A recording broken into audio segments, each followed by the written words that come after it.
In this week's drive, we get off to a good, clean start. Come to a very sudden, very muddy stop.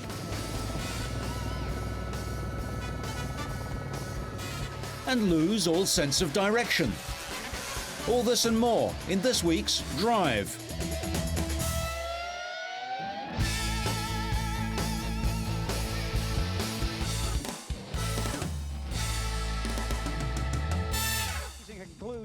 We start this week with the penultimate round of this year's NASCAR series, run over 312 laps of the 1-mile tri-oval Phoenix track in Arizona. The race would run for 2 hours and 45 minutes, see 14 lead changes between 9 drivers, and the usual array of solid thumps into the wall. Real slick. Yesterday the Busch race, very slick. Matt Kenseth, who'd been running 5th early in the race, fell to 11th after running out of fuel, but managed to coast to the pits for his first stop on lap 122. His sponsor gave away $1 million, and we'll see how later in the program. 11 laps later, Scott Wimmer was gently tapped from behind by Robbie Gordon. Wimmer began to spin and crashed into the wall as other runners dodged him or locked up trying to avoid him. Well, there looked to be a hole there that Robbie Gordon thought he could get the nose of his car in, and I'd made contact. Oh, look at Tony sneak through there. Oh, man. A lot of those guys snuck through. The fourth and final caution flag of the race came out on lap 258 after Jason Leffler hit Christian Fittipaldi, a kart star making his first Winston Cup start, and sent him into the wall. Fittipaldi's used to racing open wheelers on the ovals where contact with the wall usually means more structural damage.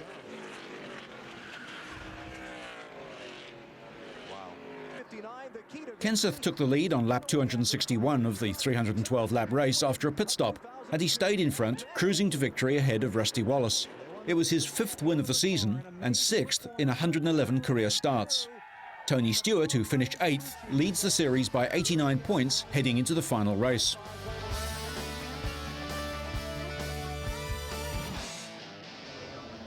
In the wake of Ferrari's recent blanket domination, Formula One bosses have introduced several changes.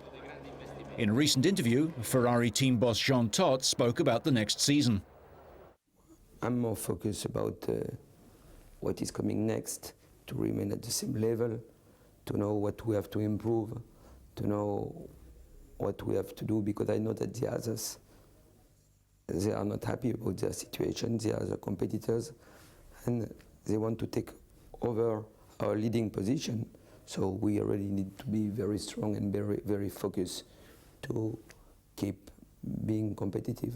Since joining Ferrari 10 years ago, Todt has built a strong team. Test drivers Luca Badour and Luciano Berti help keep drivers Schumacher and Barrichello in competitive cars.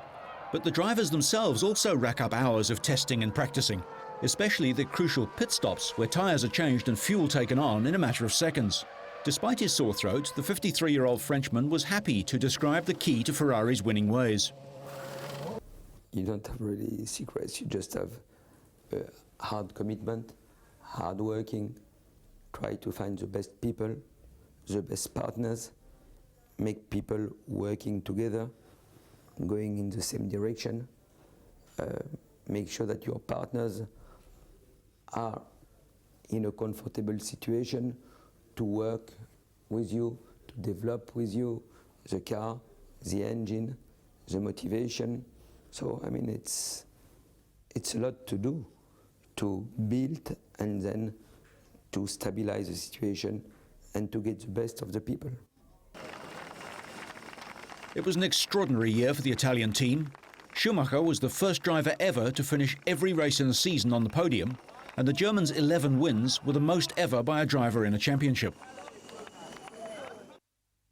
He's part of the success, as Ferrari is part of his success. It's just a combination. You know, sometimes you are able to put every ingredient together to be successful, and you know, Michael is part of it. Ferrari won 15 of the 17 rounds this year, matching Alain Prost and Ayrton Senna, who won 15 of the 16 races in 1998 for McLaren.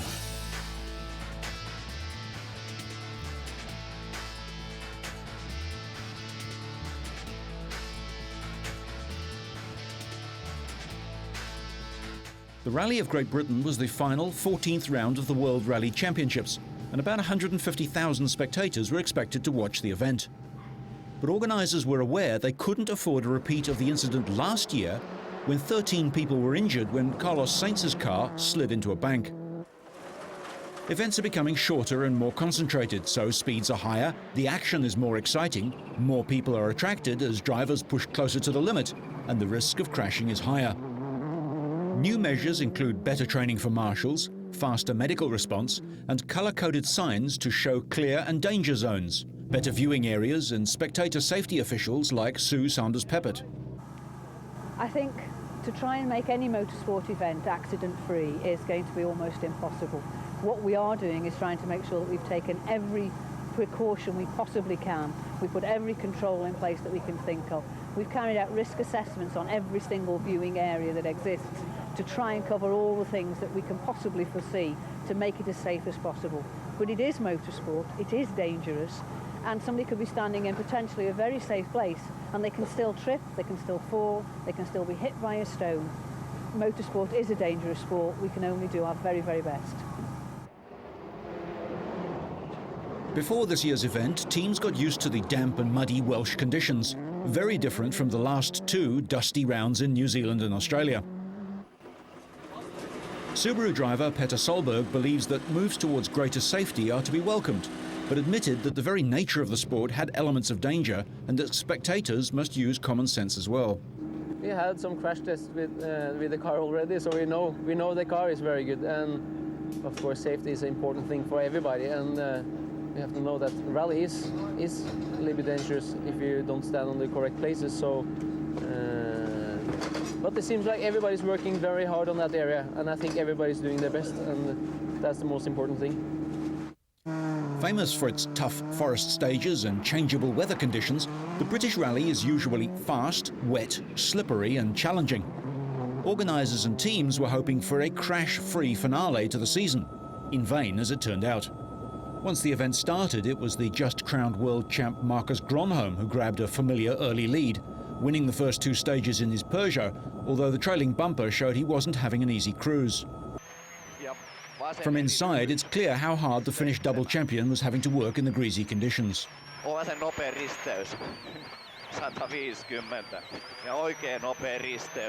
Outgoing champion Richard Burns, Grönholm's teammate, was still looking for his first win of the year, but a hometown victory looked increasingly unlikely as he slithered off the course. He damaged a hydraulic pipe and the turbocharger on his Peugeot, which resulted in a loss of power and cost him a minute and a half on the second stage. 20 medium right, in, to fast right,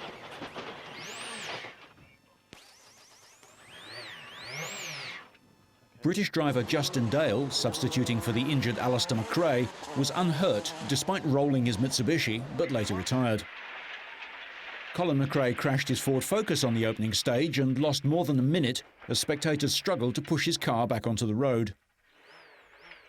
Estonian Marko Martin was the overnight leader in his Ford after Thursday's super special stage in Cardiff's Docklands, in front by 29.5 seconds, but was soon overhauled by Grönholm. Subaru driver Solberg trailed Martin by 0.8 seconds in third place, but was ahead of Ford Spaniard Carlos Sainz. Four times world motorcycle champion Valentino Rossi's rally was over almost before it began. The bike ace's Peugeot stopped with mechanical problems on the opening stage. Unable to select gears, the 23-year-old novice rally driver slid off the road and was unable to continue.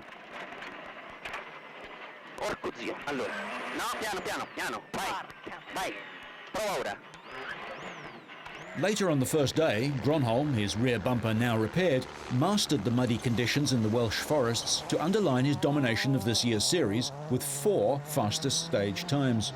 But only 5 of the stages were held after organisers cancelled one for the first time in the 58-year history because of crowd congestion. Marcus ended the day nearly 50 seconds ahead of Peter Solberg, the Subaru driver revelling in conditions as tricky as the snow and ice of his native Norway. But the course wasn't smooth as co-driver Phil Mills braces for an impact. Into 4 left plus, tight and slippy. The big hairpin right. Marco Martin kept up the pressure throughout the first day and finished just 2.2 seconds behind the Subaru. Many other drivers are trying to get the second place, so I'm sure it's going to be a battle between many drivers, not just two. Harry Rovanperä finished the first day 5th, 37 seconds adrift of Sainz, but only 3 seconds clear of Tommi Mäkinen.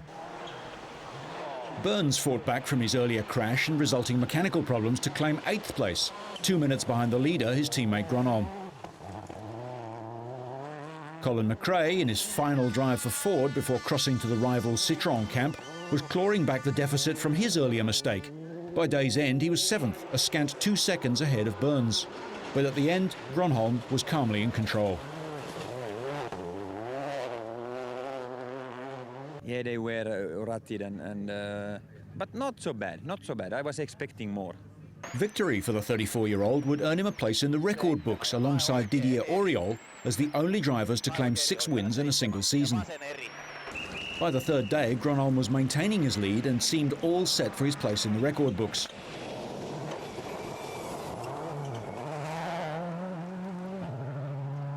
Martin, who unusually gets his pace notes from his co-driver in English rather than his native Estonian, was keeping up the pressure on Solberg and assumed the position of leading Ford driver, holding 3rd place early in the day.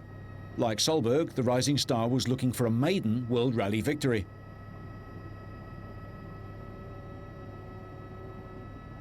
Solberg and his co-driver Phil Mills, another team who communicate in English, have consistently outclassed his 4-times world champion teammate Tommi Mäkinen this year. With tyre choices critical, Solberg dropped some time and was trading second place with Martin for most of the day.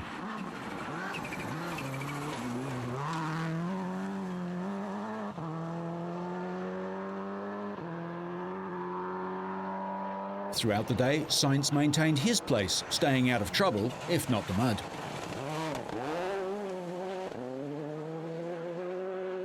After some dedicated mud plugging in his home event, Richard Burns was to leapfrog his Peugeot teammate Harry Rovanperä and Ford's Colin McRae.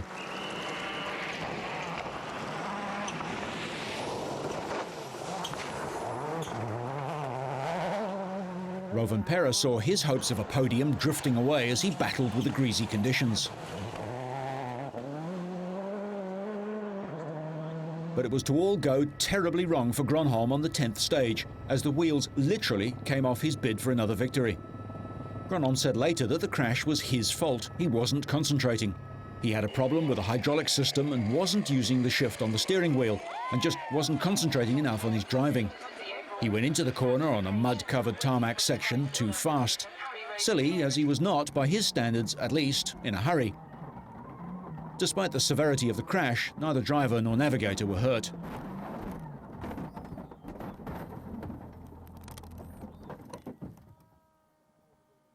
Moments later, Mitsubishi driver Jani Parsonen crashed out on the same place as Grönholm, rolling his Lancer on the same section and ending up just 5 meters from the Peugeot. With Justin Dale crashing out on day 1 and Parsonen out on day 3, Mitsubishi could be expected to think that this was as bad as it would get, but they'd be wrong. Moments later, the third Lancer, driven by veteran Francois Delacour, bombed out too. Almost before the car has come to a stop, the volatile Frenchman blames the crash on late instructions, yelling at his co-driver Dominique Savignoni, "You were too slow. 10 times you were too slow." 10 fois trop tard, Doumé, 10 fois trop tard. 10 fois trop tard. 10 fois trop tard. 100 fois trop tard.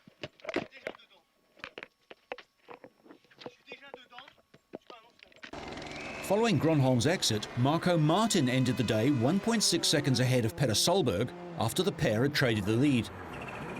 Having run second for much of the event, Solberg was confident he could take the fight to his fellow 27-year-old. For the first time in months, no Peugeots held a podium place, so Sainz's Ford was promoted to third. Burns lay fourth, but would need luck and a blistering run if he were to end the season with a victory. Subaru's Tommi Mäkinen was fifth, marginally ahead of Frenchman Sébastien Loeb of Citroën.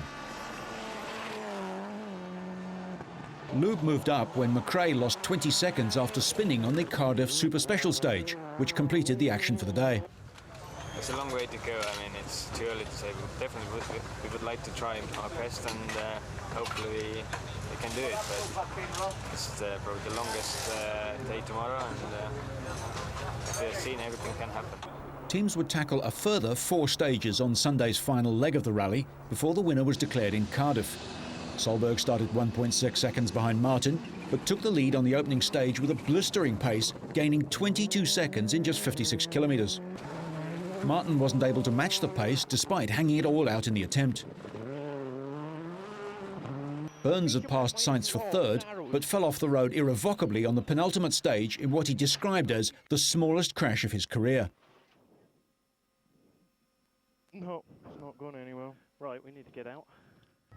This dropped Burns to 5th in the title, the first time he's been outside the top 3 in 4 years. Spaniard Carlos Sainz wasn't coasting and reclaimed third for Ford with over a minute clear on either side. Rovanperä proved a hazard only to himself, a minor off dropping him down the order and out of contention. Tommi Mäkinen claimed 4th place for Subaru to end a disappointing season for the 4-time champion, with Britain's McRae and Mark Higgins 5th and 6th respectively for Ford. Solberg was never headed in the following 3 stages as he brought his Subaru home for a memorable victory. Martin settled for 2nd place and said he had been too cautious on the opening stage, but was happy with the lessons he'd learned. Solberg and co-driver Mills screamed to an emphatic 24-second win over their Ford rivals, with Sainz 3rd, denying the Peugeot team a place on the podium. Let's hope now. I never know, I was so... That's not going to be beaten. That's not going to be beaten. The win was Solberg's maiden World Rally Championship victory.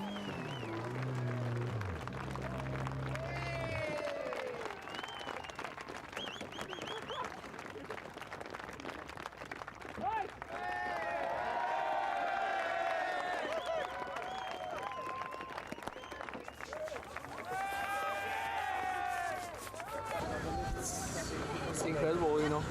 I hope it's going to be many of these, and you know, it's so many people to thank also, and you know, I'm happy. The final drivers' standings demonstrate not only Grönholm's almost Schumacher-like domination, but also the closeness of the rest of the field, and the rising star that is Petter Solberg. Peugeot's final score didn't reflect their mid-season domination, but Subaru, winners last year with Burns, and Mitsubishi, 4 times champion with Mäkinen, were solidly beaten this year.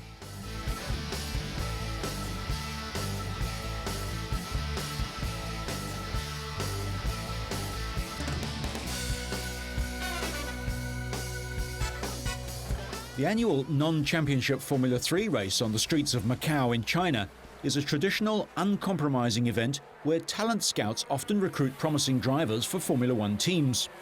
Not surprisingly, would-be stars are keen to perform well, resulting in action-packed racing.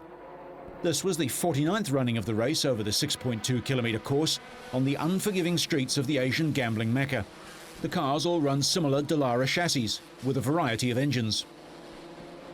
Inevitably, there would be contact, but despite a number of tangles during the 2 15-lap races, there were no injuries, even though the fastest lap was set at over 164 kilometres an hour. This record went to eventual winner Tristan Gomendy of France.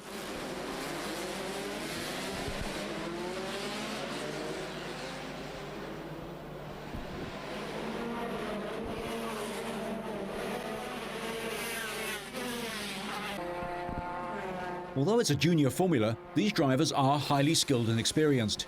Here, Ide is obliged to take to the escape road by Matsuura. But Matsuura was to be outdriven soon after, hunted down by Paolo Montin of Italy, who won the first heat.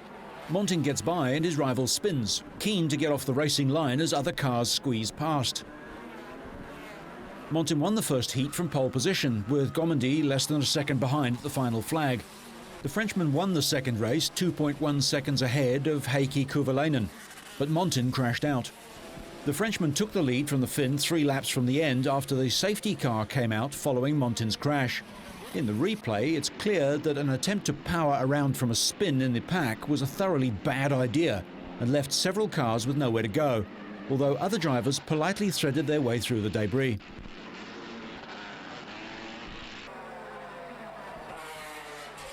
Gomendy was a comfortable winner at only his second attempt on the key race, driving a Renault-powered car.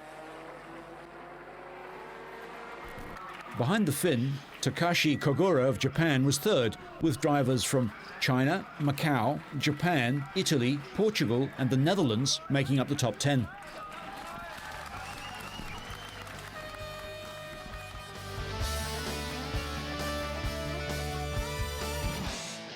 The humble scooter is probably the most popular motor vehicle in the world. The first Peugeot motorcycle was revealed in 1898, making it the oldest manufacturer of two-wheelers still going. Peugeot announced the new Jet Force, a scooter with synchro braking, with linked brakes front and rear like Motor Guzzi did on their full-sized bikes in 1975. The Jet Force is built more like a miniature motorbike than a conventional scooter, as marketing manager Erhard Just explains. The special thing on our new scooter is that we have a motorcycle frame. Like on the motorcycles, the engine is fixed on the frame, and the particularity that we have is that the suspension is a central suspension in the middle of the frame. It might not look like a classic, but it's the latest from Piaggio, builders of the good old Vespa, which is popular as never before. Since 1946, the cult brand has sold over 15 million scooters. Some icons live long enough to become art forms, but it seems this steer's already been marked up for the prime cut. And no, it's not a Kawasaki. Based on the single-cylinder Piaggio X9 500, the retro Beverly 500 has proper motorcycle-style suspension and 16-inch wheels to give it a motorcycle ride standard. As well as an automatic twist-and-go gearbox, it also sports triple disc brakes and a catalytic exhaust, and such scooter luxuries as under-seat storage, a glove compartment and an anti-theft immobilizer. Aprilia enter the mega scooter fray with the X9 500 engined Atlantic, which takes its styling from Aprilia's own Futura 1000 touring bike. The Scarabeo 500 is another big scooter, using the same 460cc engine.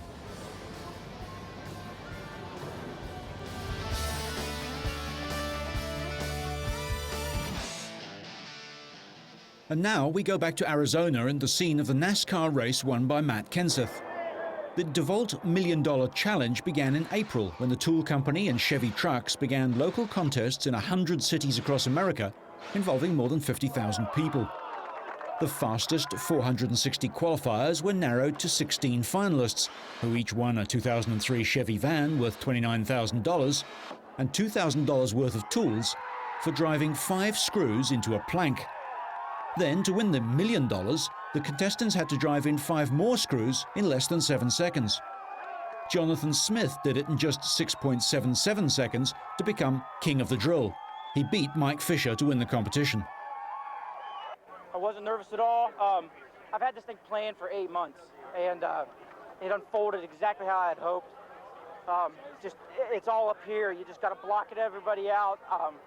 I was standing in my garage by myself twice in a row, and that's all it took. $1 million for 5 screws. That's $200,000 each, or $147,710 per second. Only in America. We'll leave on that lucrative note, but so you stay on track and up to speed, make sure you catch next week's Drive.